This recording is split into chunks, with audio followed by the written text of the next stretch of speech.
Hello friend, स्वागत है आप सभी का आपके अपने यूट्यूब चैनल पर। दोस्तों, एसएससी सीजीएल का एग्ज़ाम चल रहा है और आज 13 सितंबर के फर्स्ट एंड सेकंड शिफ्ट का एग्ज़ाम कंडक्ट हो चुका है। तो फर्स्ट और सेकंड शिफ्ट से रिलेटेड जितने भी जीएस के इम्पोर्टेंट क्वेश्चन पूछे गए थे, उन्हीं क्वेश्चनों से रिलेटेड हम जो एक्सपेक्टेड क्वेश्चन नेक्स्ट आपकी शिफ्ट में आने वाले हैं, जिनका भी एग्ज़ाम रह गया है और जिन्होंने एग्ज़ाम दिया है, वो सभी लोग जुड़ के ही बताएं कि आपको वीडियो कैसी लगी। तो वीडियो को एंड तक देखें। अब हम शुरू करते हैं क्लास को, ठीक है। क्वेश्चन पूछा था कि त्रिशूरपुरम त्यौहार किस राज्य से संबंधित है। त्रिशूरपुरम जो त्यौहार है फ्रेंड, ये कहाँ, केरल राज्य से संबंधित है। तो इस क्वेश्चन का राइट आंसर हो जाएगा केरल। कौन सा अनुच्छेद कल्याणकारी राज्य की बात करता है।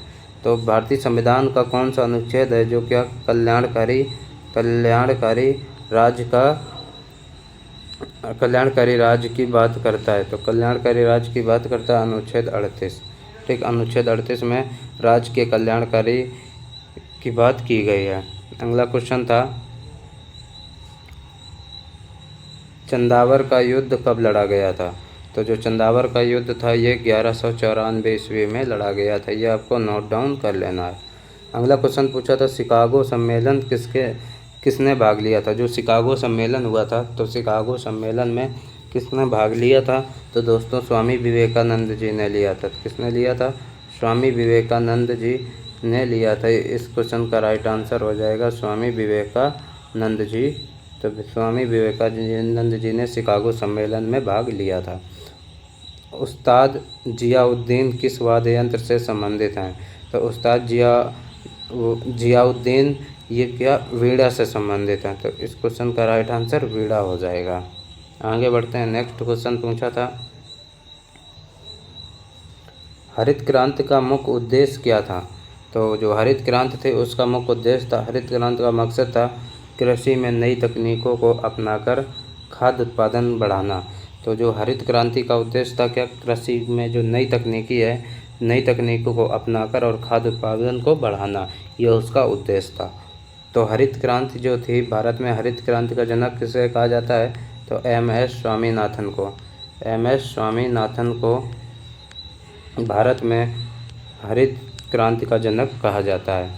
ये आपको याद रखना है। दांडी मार्च के समय भारत के वायसराय कौन थे। तो आपको बताना, जो दांडी मार्च हुआ था, दांडी मार्च के समय भारत के वायसराय कौन थे। तो लॉर्ड इरविन थे। कौन, लॉर्ड इरविन। तो दांडी मार्च कब हुआ था, 1930 में हुआ था। कब हुआ था, 1930। ये आपको याद रखना है। अगला क्वेश्चन पूछा था,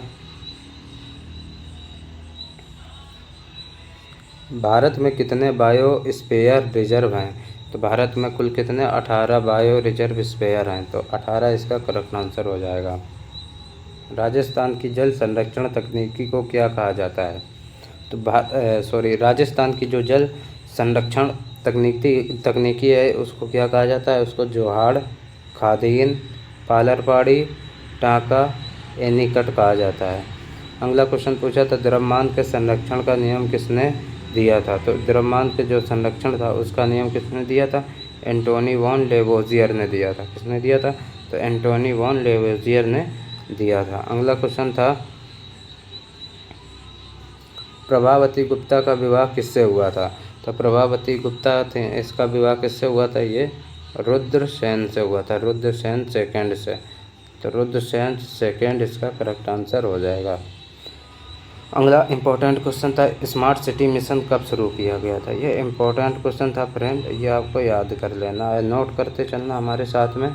तो जो स्मार्ट सिटी योजना थी ये 2015 में प्रधानमंत्री नरेंद्र मोदी के द्वारा शुरू की गई थी। अगला क्वेश्चन था कि किस अनुच्छेद के तहत राज्यपाल राष्ट्रपति के विधेयक को सुरक्षित रख सकता है। भारतीय संविधान के किस अनुच्छेद में राज्यपाल राष्ट्रपति के विधेयक को सुरक्षित रख सकता है। तो अनुच्छेद 200 के तहत। किसके, अनुच्छेद 200 के तहत राज्यपाल राष्ट्रपति के विधेयक को सुरक्षित रख सकता है। अगला क्वेश्चन था, कौन सा राज्य नंदी पुरस्कार प्रदान करता है। तो भारत का कौन सा राज्य है जो कि नंदी पुरस्कार प्राप्त करता है। कौन सा, नंदी पुरस्कार। तो ये कौन सा राज्य नंदी पुरस्कार प्राप्त प्रदान करता है? ये आंध्र प्रदेश प्रदान करता है। इस क्वेश्चन का राइट आंसर आंध्र प्रदेश हो जाएगा। अगला क्वेश्चन था महात्मा गांधी का जन्म और मृत्यु कब हुई थी? तो महात्मा गांधी का जो जन्म था ये कब हुआ था? 1869 में। तो 1869 ये कहाँ? पोरबंदर गुजरात में हुआ था। पोरबंदर गुजरात में हुआ था। तो 1869। मृत्यु कब हुई? मृत्यु 1948 में। 1948 में कब? तो 30 जनवरी को हुई थी। कब? 30 जनवरी 1948 को इनकी मृत्यु हुई थी। 30 जनवरी को प्रत्येक वर्ष कौन सा दिवस मनाया जाता है? तो शहीद दिवस के रूप में मनाया जाता है। अगला है भारतीय ओलंपिक संघ किस वर्ष स्थापित किया गया था? भारतीय ओलंपिक संघ है, इसकी स्थापना किस वर्ष हुई थी? तो फ्रेंड भारतीय ओलंपिक संघ की स्थापना 1927 में हुई थी। कब हुई थी? 1927 में। अगला क्वेश्चन था राजा राज प्रथम का शासनकाल कब से कब तक रहा था? तो राजा राम प्रथम जो थे इनका शासन 927 ईस्वी से 1014 ईस्वी तक रहा था। अगला क्वेश्चन था पद्म भूषण पुरस्कार से सम्मानित उस्ताद साबरी खान का संबंध किससे है? तो ये सारंगी से। इनका संबंध किससे है? तो सारंगी इसका राइट आंसर हो जाएगा।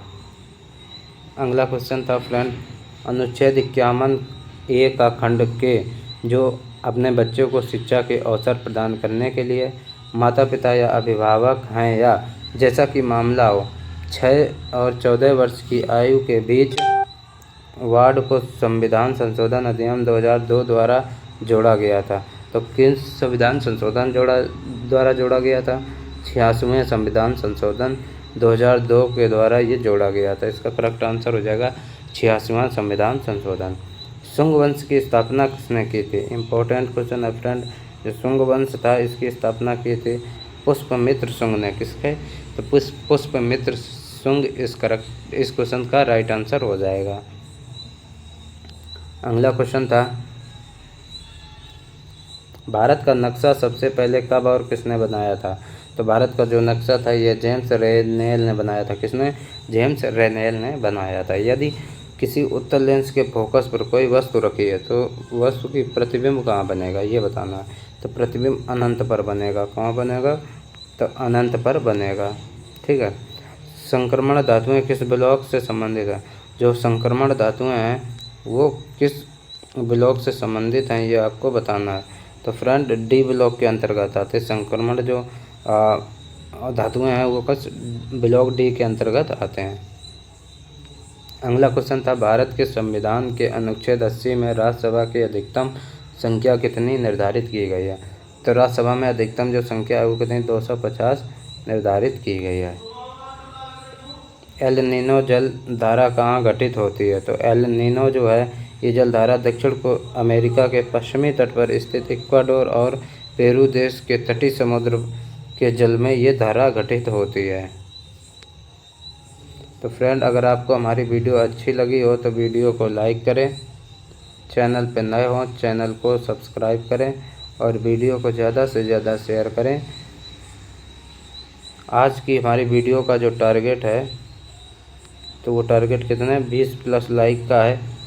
तो आई होप आप हमारे इस टारगेट को अचीव करने में हमारी मदद करेंगे। तो वीडियो को ज़्यादा से ज़्यादा शेयर करें और लाइक ज़रूर करें। थैंक यू, धन्यवाद। मिलते हैं नेक्स्ट वीडियो में।